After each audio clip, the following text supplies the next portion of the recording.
Hello everyone, welcome to Magnet Brains, जहां आपको 100% free of cost education provide की जाती है। मतलब यहां आपको एक या दो चैप्टर पढ़ने के बाद में किसी भी तरीके का कोई पेमेंट करने की नीड बिल्कुल नहीं होती है।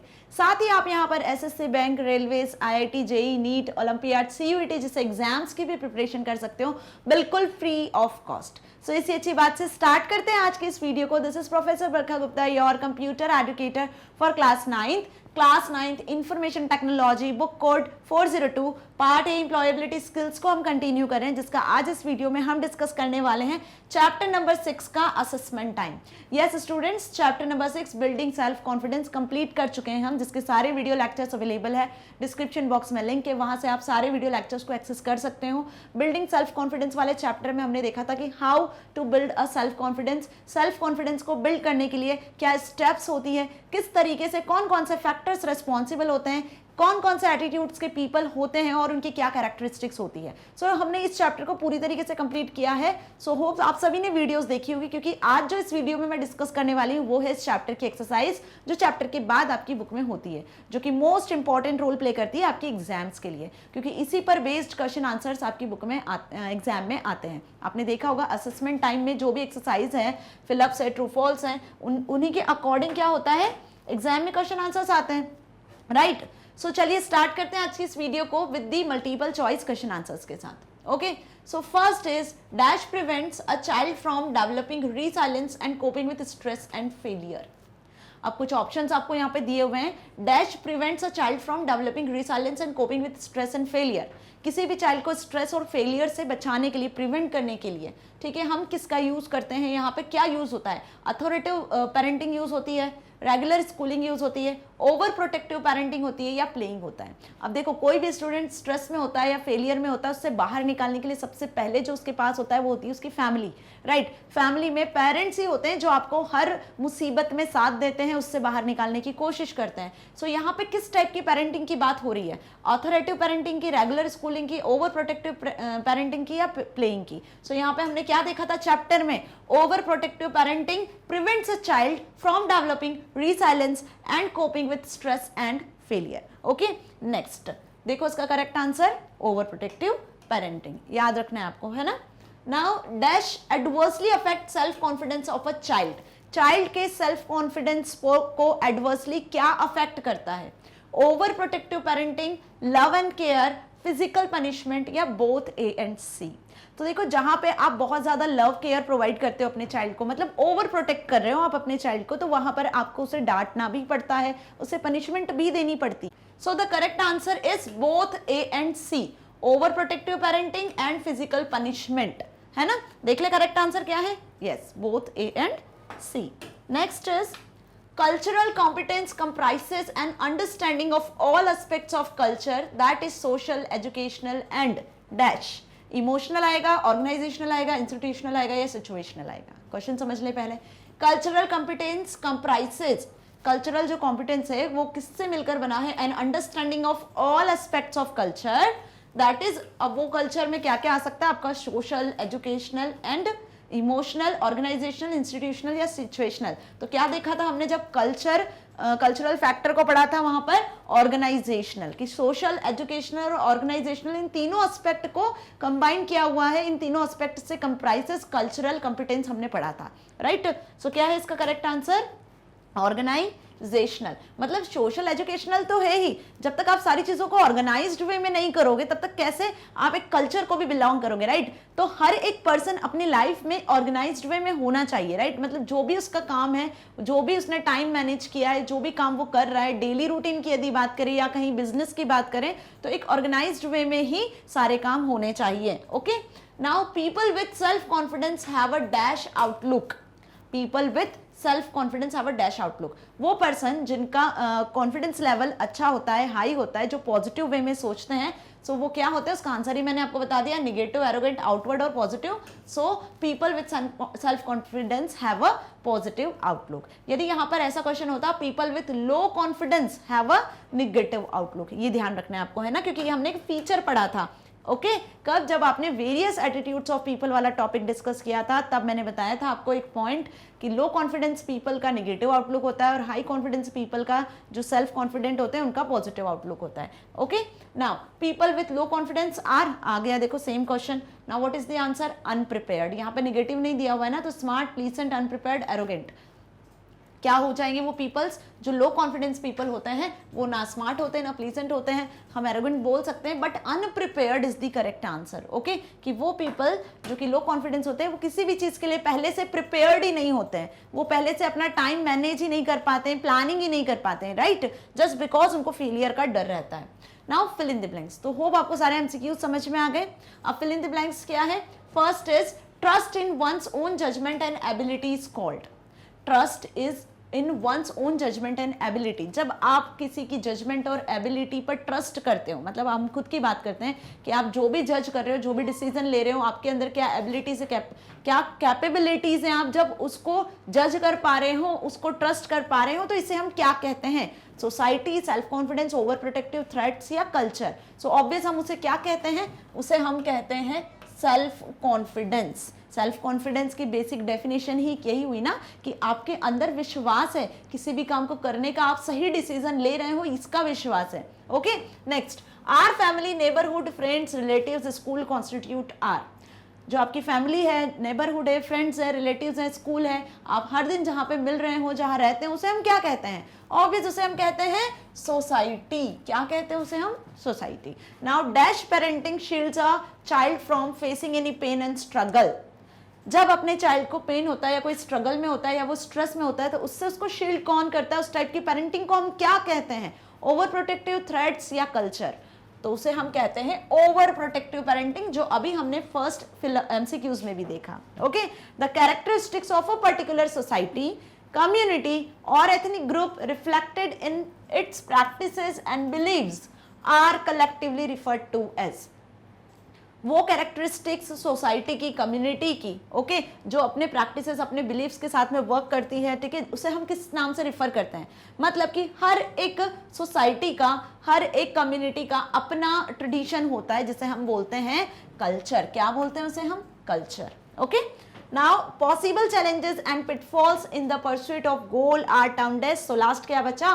थ्रेट। इट मीन्स कि वो पॉसिबल चैलेंजेस है ना, या फिर pitfalls in the pursuit of goal are termed as. वो पर्सन जो कि डरते हैं किसी भी काम को करने से, है ना, फेलियर अचीव करने की से डरते हैं, ठीक है, तो इसी को हम क्या बोलते हैं? थ्रेट बोलते हैं, फियर बोलते हैं। बट यहाँ पर वो पॉसिबल चैलेंजेस जो कोई हाई कॉन्फिडेंट पर्सन की भी रास्ते में आते हैं, ठीक है, हो सकता है ना, जरूरी नहीं है कि यदि कोई पर्सन सेल्फ कॉन्फिडेंट है, ठीक है, तो वो कोई प्रॉब्लम फेस नहीं करेगा, वो भी चैलेंजेस को, पिटफॉल्स को फेस करता है, तो उसके लिए भी कहीं ना कहीं थ्रेट्स होते हैं, बट उसे ये पता होता है कि इन प्रॉब्लम से बाहर कैसे निकलना है, इसके क्या सॉल्यूशन है, क्योंकि वो सॉल्यूशन सेंटर्ड होता है।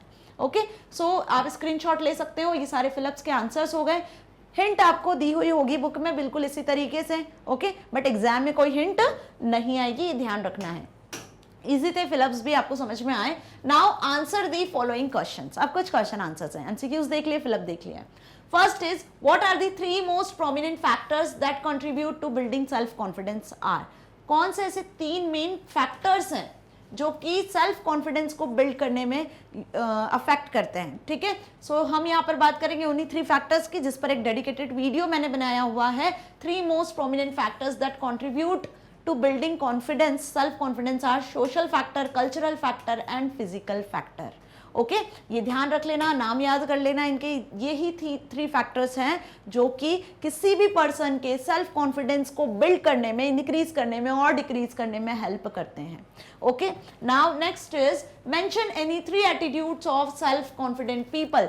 सेल्फ कॉन्फिडेंट पीपल के 3 एटीट्यूड्स को आपको यहाँ पे बताना है। तो सेल्फ कॉन्फिडेंट पीपल के 3 एटीट्यूड्स हैं, हमने 6 to 7 एटीट्यूड्स देखे थे, उनमें से कोई से भी 3 एटीट्यूड्स आपको यहाँ लिख देने हैं। ओके कि सेल्फ कॉन्फिडेंट पर्सन क्या होते हैं? हर चीज के लिए प्रिपेयर्ड होते हैं, टाइम को मैनेज करके रखते हैं, उनका जो लुक होता है देखने का, दुनिया को देखने का, वो पॉजिटिव होता है, पॉजिटिव आउटलुक होते हैं, ठीक है। और साथ ही रियलिस्टिक व्यू ऑफ सेल्फ वाला पॉइंट मैंने यहाँ पे लिखा हुआ है कि वो खुद को समझते हैं, उनके अंदर क्या स्ट्रेंथ है, उनकी क्या वीकनेस है, वीकनेस से कैसे कन्वर्ट करना है स्ट्रेंथ को, ओके ये सारी चीजें वो समझते हैं. So confident people are able to recognise their strengths and accept weakness at the same time. अपनी मिस्टेक को भी एक्सेप्ट करते हैं, उनकी वीकनेस को भी एक्सेप्ट करके चलते हैं. डील विथ मिस्टेक्स, देखो डील विथ मिस्टेक्स में वही वाला पॉइंट आ गया कि यदि सेल्फ कॉन्फिडेंट पर्सन से कोई गलतियां भी हो जाती तो अपनी गलती को एक्सेप्ट करते हैं और दोबारा उसे नहीं करना है, उसके लिए उन्हें क्या कदम उठाना है वो ये भी जानते हैं. So confident people accept their mistake rather than covering और justify. Moreover they are willing to learn from it. वो अपनी मिस्टेक से, अपनी गलतियों से सीखना जानते हैं कि किस तरीके से अपनी गलती से बाहर निकला जा सके, ओके और मिस्टेक से आगे इस तरीके की कोई मिस्टेक ना हो, इसका वो बेसिकली ध्यान रखते हैं. नाउ फोकस ऑन ग्रोथ, अपनी ग्रोथ पर फोकस करते हैं. In spite of recognising their weakness they choose to focus on the opportunities to grow rather than concentrating on their shortcomings. उन्हें क्या आगे अपॉर्चुनिटीज मिलनी है, न्यू अपॉर्चुनिटीज को कैसे गेन करें, है ना, उस पर उनका फोकस रहता है. जब न्यू अपॉर्चुनिटीज को गेन करेंगे तो ऑब्वियस उनकी ग्रोथ होना है. वो कहीं ना कहीं कॉन्सेंट्रेट कहाँ कर रहे हैं, अपनी ग्रोथ पर कॉन्सेंट्रेट कर रहे हैं. बीच में यदि उन्हें कोई डिफिकल्टीज मिलती है, कोई प्रॉब्लम्स मिलती है, कोई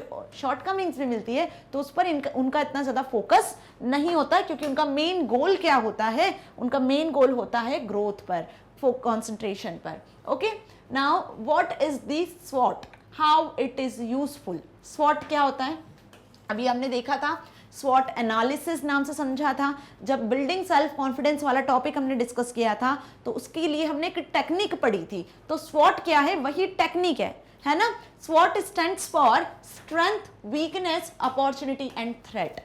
सेल्फ कॉन्फिडेंस को बिल्ड करने की एक बहुत अच्छी टेक्निक है, जिसके लिए हम क्या कर सकते हैं, यहाँ पे 4 पॉइंट्स को पढ़ेंगे. Strength, weakness, opportunity and threat.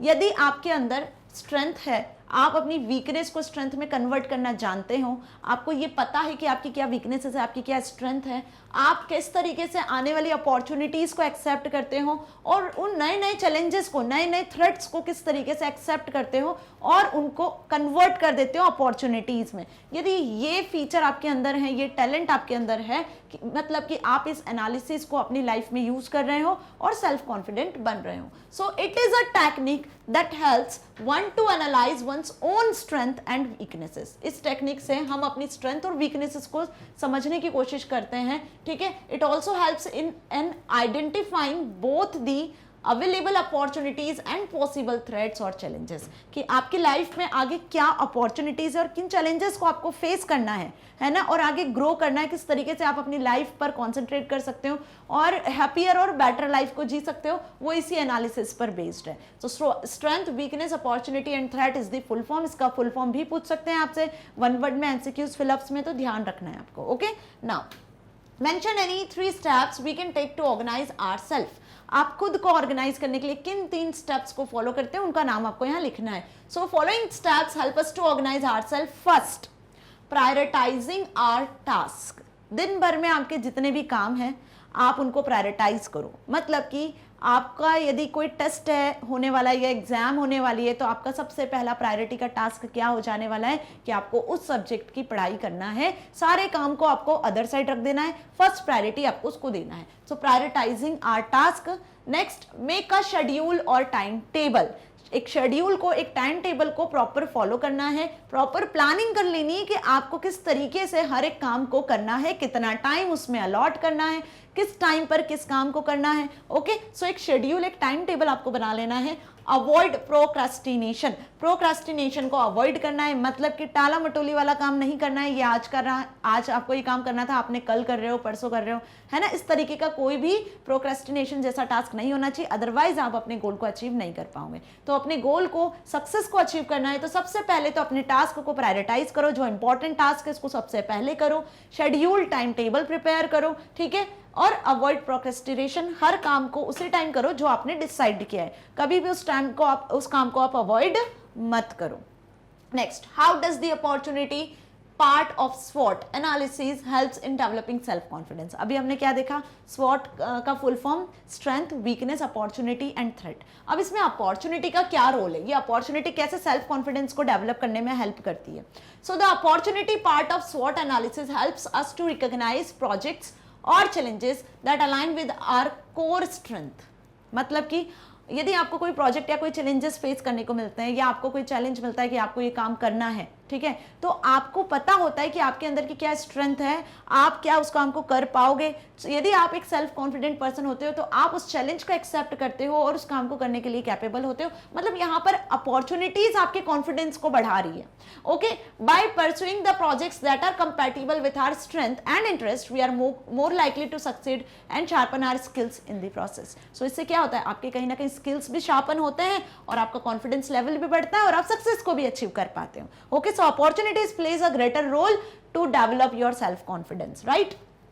Now D part, that is answer the following questions. अभी तक जो आंसर्स हमने देखे वो सॉल्व थे, आपकी बुक में इनके आंसर्स भी थे। नाउ अब हम डिस्कस करने वाले हैं कुछ और क्वेश्चन आंसर्स को जो अनसॉल्व है, जिनके आंसर्स आपकी बुक में नहीं है। Okay, so first question is what is the importance of experience in building self confidence. Self confidence को बिल्ड करने का क्या इंपॉर्टेंस है, आप किस तरीके से सेल्फ कॉन्फिडेंस को बिल्ड कर पा रहे हैं, इसका क्या एक्सपीरियंस है actually. Okay, so the importance of experiencing in building self-confidence are: first, being more self-assured enables you to be liberated from self-doubt and self-defeating thoughts. आपको खुद के डाउट सॉल्व करने, खुद से डाउट सॉल्व करना आना चाहिए। आप कैसे किसी भी टास्क को कंप्लीट कर सकते हो, ठीक है, मतलब आप हर चीज के लिए श्योर कैसे हो, सेल्फ अश्योर्ड कैसे हो, ये कैपेबिलिटी आपके अंदर होनी चाहिए। Okay, living with less anxiety and more boldness. यदि कोई पर्सन सेल्फ कॉन्फिडेंट होता है तो उसके अंदर से एंग्जाइटी कहीं ना कहीं बहुत कम हो जाती है, क्योंकि वो एक शांत स्वभाव का पर्सन हो जाता है, साथ ही वो कॉन्फिडेंट होता है, हर चीज को करने में कैपेबल होता है। देखो सीधी सी बात है, जब आप किसी भी काम को करने के लिए कैपेबल हो तो आपके अंदर गुस्सा या स्ट्रेस जैसी चीजें नहीं आएंगी, right. So living with less anxiety and more boldness, your willingness to take calculated chances and your capacity to step outside of your comfort zone both increase with increased confidence। देखो ये point भी बहुत अच्छा है, मतलब यहाँ पे जो पॉइंट्स मैंने लिखे हैं ना, ये सब आपके रियल लाइफ से कनेक्टेड है।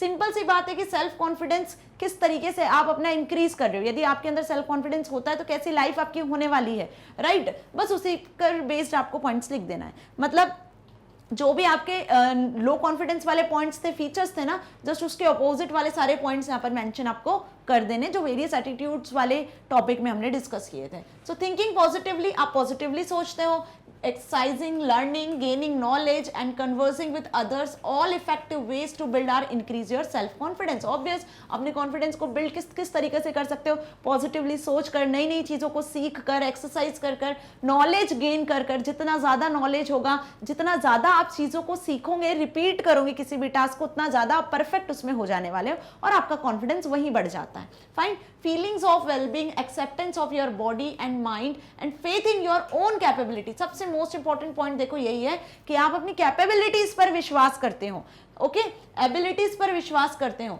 Then obvious this is the source of confidence. देखो यही लिखा है ना, then experience are the source of confidence. An attitude of self confidence in your abilities and skills. सबसे मेन इंपॉर्टेंट चीज कि आपके अंदर यदि कॉन्फिडेंस है, आप सेल्फ कॉन्फिडेंट पर्सन हो, तो कहीं ना कहीं वो आपकी एबिलिटीज और आपकी स्किल्स शो करती हैं, ठीक है, और वही आपका जो है as a positive attitude show होता है। It implies that you feel in charge of your life and that you accept and trust your self. Fine, next and last, you have a positive opinion of yourself and are aware of your skills and weaknesses. You can handle criticism, communicate assertively and set reasonable expectations and goals। देखो अब इस answers में मैंने बहुत सारे point लिख दिए हैं, ठीक है। अब इन सारे पॉइंट्स में से आपको कोई भी 4 या 5 पॉइंट याद कर लेने हैं। क्या बताया लास्ट पॉइंट में, ये लास्ट पॉइंट में पूरे वेरियस एटीट्यूड्स ऑफ पीपल जो वाला टॉपिक मैंने एक्सप्लेन किया था, उसमें जो हाई कॉन्फिडेंट या सेल्फ कॉन्फिडेंट वाले पर्सन्स के जितने भी पॉइंट थे वो सारे पॉइंट यहाँ एक्सप्लेन किए हैं। फिर से बता रही हूँ, है ना, ताकि आपको इस क्वेश्चन के आंसर लिखने में जरा सी भी प्रॉब्लम ना हो। पहली बात तो self confident person positive opinion के साथ वर्क करते हैं, खुद के उनके बिलीफ होते हैं, खुद का ट्रस्ट होता है, खुद के आइडियाज पे वर्क करते हैं, अवेयर होते हैं, उनके अंदर स्किल्स होते हैं, ठीक है, किसी भी क्रिटिसिज्म को, प्रॉब्लम्स को फेस करने से डरते नहीं है, उसको हैंडल करते हैं, सॉल्यूशन सेंटर्ड होते हैं, इजीली कम्युनिकेट कर पाते हैं, पॉजिटिव एटीट्यूड के साथ रहते हैं एंड उनके अंदर जो कंसंट्रेशन होता है, ग्रोथ पर किस तरीके से फोकस करना है, अपने गोल को कैसे अचीव करना है, उसके लिए वो वर्कआउट करते हैं। ओके, सो बेसिकली यही आपको सारे पॉइंट्स मेंशन करके आने हैं इस आंसर में। Next, lack of self confidence puts one in a vicious cycle. अब ये पॉइंट हमने पढ़ा था, है ना, उसी सेम टॉपिक में। Lack of self confidence puts one in a vicious cycle. यदि किसी पर्सन में सेल्फ कॉन्फिडेंस नहीं होता है तो कैसे वो एक विशियस साइकिल का, कॉन्फिडेंस साइकिल का हिस्सा बन जाता है, उसमें कमी होती है सेल्फ कॉन्फिडेंस की जब। So comment and support your answer with an example. अब एक एग्जाम्पल के साथ में हमें इसको समझाना है। तो एग्जाम्पल तो आप कोई सा भी ले सकते हो, बहुत सारे एग्जाम्पल्स मैंने आपको एक्सप्लेन किए। आप अपनी रियल लाइफ में लो सेल्फ कॉन्फिडेंस के भी एग्जाम्पल्स बहुत सारे देखते हो। ओके, सो यहाँ पे कोई भी एग्जाम्पल आप एक्सप्लेन कर सकते हो। अब इस आंसर को लिखना कैसे है? Lack of self confidence puts one in a vicious cycle. तो सबसे पहले आपको सेल्फ कॉन्फिडेंस के बारे में यहाँ बता देना है कि self confidence is the ability to trust one's capabilities, actions, appearance etcetera. This can be social और personal handling capacity. A person with self-confidence will move forward in life, not looking back for pointless reasons. Trust upon oneself is very important and crucial in one's life. है ना, ये चीज आपको पहले self confidence की बता देना है कि सेल्फ कॉन्फिडेंस हमारी कैपेबिलिटीज होती है, एबिलिटी होती है, खुद पर ट्रस्ट करना, खुद की एबिलिटीज को पहचानना, किस तरीके से किसी भी प्रॉब्लम से बाहर निकला जा सकता है, ये चीजें हमने यहाँ पे लिखी। अब लैक ऑफ सेल्फ कॉन्फिडेंस, अब ये बहुत टफ होता है देखो कहीं ना कहीं, ठीक है, हम कभी कभी ऐसी प्रॉब्लम्स में फंस जाते हैं कि खुद पर ट्रस्ट कर पाना भी डिफिकल्ट होता है। So lack of self confidence will not allows us to decide in every step of life. Life की हर स्टेप में ये जरूरी नहीं होता है। It feels very low and depression can follow. One will start depending upon others for making minor और major decisions. कभी कभी हम दूसरों पर भी डिपेंड हो जाते हैं जब हमारे अंदर कॉन्फिडेंस की कमी होती है। सो द पर्सन में fall into news where one can never see the outside world and cannot sustain there too. So such kind of people who are always depending on others are not looked upon positively in the society. और इस तरीके के लोग positively society में नहीं सोच पाते हैं, नहीं रह पाते हैं। Okay, so lack of confidence in a vicious cycle समझ में आया? ओके, सो अब इसका एग्जाम्पल क्या लिख कर आने वाले हो? देखो एग्जाम्पल भी मैंने यहाँ लिखा हुआ है, ऐसे पॉइंट वाइज एग्जाम्पल आपको लिख कर आना है। फाइन, सपोज हम यहाँ पे एक एग्जाम्पल ले लेते हैं। एक पर्सन है जो कि इंटरव्यू अटेंड करता है for the post of trainee. Okay, अब वो इंटरव्यू में सिलेक्ट भी हो जाता है, उसको वर्क भी असाइन कर दिया जाता है। He was always depending on colleagues to complete the task. लेकिन हमेशा वो उसके साथ में जितने कलीग्स रहते हैं उन पर ही डिपेंड रहता है, उनके साथ ही मिलकर अपने टास्क को कंप्लीट करता है जो वर्क उसे असाइन किया जाता है। This came to the notice of his manager. अब उसका मैनेजर उसे हमेशा नोटिस करते रहते हैं कि ये जो पर्टिकुलर इंप्लॉई है अपने कलीग्स के साथ में ही, उन पर ही बेस्ड है, उन पर ही डिपेंडेंट है अपने टास्क को कंप्लीट करने के लिए। So he was given time to improve himself. अब उनके मैनेजर ने उसे टाइम दिया है कि तुम अपने आप को इंप्रूव करो। Fine, but what if that person does not learn to work? यदि उसने अपने काम से नहीं सीखा upon himself in achieving things on his own, कि खुद से किस तरीके से उसके काम को करना है बिना किसी की हेल्प के, कॉन्फिडेंस लेवल यदि उसने अपने अंदर नहीं बढ़ाया, then he will lose his job and can not succeed in any job outside. So believing in ourself, खुद पर विश्वास रखना, that we can do it, सबसे main important line, that we can do it, attitude will enable us to succeed। यही जो attitude है वो आपको सक्सेस की तरफ ले जा सकता है। यदि उसको खुद से विश्वास होता, वो एक दो बार काम करने की कोशिश करता, अपने आप को इंप्रूव करने के लिए ट्राई करता, तो डेफिनेटली वो इस जॉब से हाथ नहीं धोता। राइट, सो किस तरीके से ये बताया हुआ है कि यू कैन डू इट। यदि आपके अंदर ये कैन वाला वर्ड है ना, इट मीन्स कि आपके अंदर कॉन्फिडेंस लेवल है और उसे आप और इंक्रीज कर सकते हो, इंप्रूव कर सकते हो। राइट, और सक्सेस अचीव कर सकते हो। अब ये एग्जाम्पल तो जस्ट मैंने आपको यहाँ पे दिया हुआ है, आप अपने अकॉर्डिंग कोई भी एग्जाम्पल यहाँ पर लेकर आ सकते हो इस क्वेश्चन में। Fine, now question number 3, what role does parental attitude play in building one self confidence? किसी के सेल्फ कॉन्फिडेंस को बढ़ाने में पेरेंटल एटीट्यूड किस तरीके से हेल्प करता है, क्या रोल प्ले करता है? सबसे पहली बात तो पेरेंट्स आपके सबसे पहले क्या होते हैं? टीचर होते हैं। हर चीज आपको वही सिखाते हैं। सो यहाँ पर किस तरीके से आपको बिहेव करना है, क्या आपका बॉडी लैंग्वेज होने वाला है, क्या आपके संस्कार है, बेसिकली वो आपको कौन देता है? पेरेंट्स से देते हैं ना। तो सबसे मेन रोल तो पेरेंट्स ही प्ले करते हैं। So parental guidance and encouragement play an important role in building self confidence of children. Parents need to motivate their children to perform even better, not only in good times but also during failure. Parents ही हमें सिखाते हैं कि अच्छे समय में ही नहीं बल्कि बुरे समय में भी यदि आप कोई फेलियर भी अचीव करते हो तो पेरेंट्स ही हमें मोटिवेट करते हैं कि किस तरीके से आपको आगे बढ़ना है। फाइन, मॉकिंग और abusing them in case of failures leads to disastrous consequences. बजाय इसके डीमोटिवेट करने के, अब्यूज करने के, पेरेंट्स ही एक वो मात्र सहारा होते हैं जो आपको हर कंडीशन में मोटिवेट करते हैं, है ना। चाहे आपने कोई फेलियर अचीव किया हो या फिर आपने कोई सक्सेस अचीव की हुई हो, तब आपको मोटिवेट करने का काम जो मोस्ट होता है वो पेरेंट्स का ही होता है। तो यहाँ पे इस आंसर को भी आप अपनी ओन लैंग्वेज में लिख सकते हो, पॉइंट वाइज भी लिख सकते हो।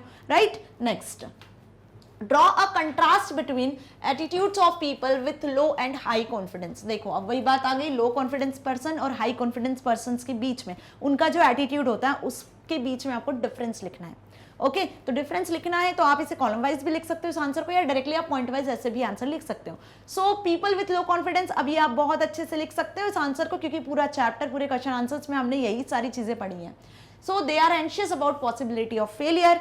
ओके कौन, जो पर्सन लो कॉन्फिडेंस होते हैं, फेलियर अचीव करने की वजह से उनके अंदर स्ट्रेस आता है, एंग्जाइटी आती है। They do not feel motivated, कभी भी वो मोटिवेटेड फील नहीं करते हैं। ओके जिसकी वजह से वो इंप्रूव नहीं कर पाते हैं खुद को। Such people make excuses and try to avoid confronting people, और हमेशा वो हर चीज के लिए एक्सक्यूजेस देते रहते हैं। ओके किसी भी काम को वो सक्सेसफुली नहीं कर पाते हैं। They are called low confidence people.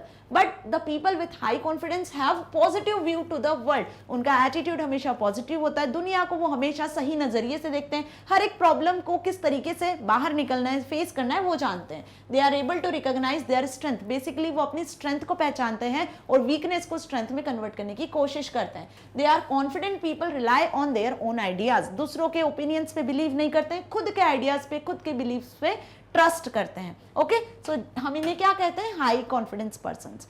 Okay so यहां पर फिनिश हुआ आपका चैप्टर, और इस चैप्टर के असेसमेंट को हमने अच्छी तरीके से खत्म कर लिया है। अब ये आपको अच्छे से समझ में आ गया होगा कि इस चैप्टर पर बेस्ड क्वेश्चन आंसर्स किस तरीके से आने हैं और क्या आ सकते हैं। राइट ये आइडिया आपको इस पर्टिकुलर असेसमेंट टाइम से लग गया होगा। सो यदि वीडियो अच्छी लगी है तो आप इसे यूट्यूब के साथ साथ magnetbrains.com वेबसाइट से भी एक्सेस कर सकते हो। magnetbrains.com गूगल पे लिखना है, इस तरीके का होम पेज शो होगा, यहाँ पे सिलेक्ट कर लेना क्लास 9। जैसे ही क्लास 9 सिलेक्ट करोगे तो आपको क्या शो हो जाने वाले हैं, सारे सब्जेक्ट शो हो जाने हैं, जिसमें आपको अपना subject class 9th information technology select कर लेना है। Now click on watch now. Watch now पे क्लिक करोगे तो आ जाओगे अपनी सब्जेक्ट्स की लिस्ट पर, जहाँ पे आपको सारे चैप्टर्स मिल जाने हैं। हमने यूनिट नंबर 1 यूनिट नंबर 2 पूरी तरीके से कंप्लीट कर लिया है। उन दोनों यूनिट्स के सारे video lectures, assessment time, NCERT question solutions, one shot, सभी चीजें अवेलेबल है। जिस भी किसी वीडियो में डाउट है वॉच नाउ पे क्लिक करोगे, इस तरीके से वीडियो प्ले होगा, आपके सारे डाउट्स क्लियर हो जाने। फिर भी डाउट है तो कमेंट सेक्शन में लिख सकते हो।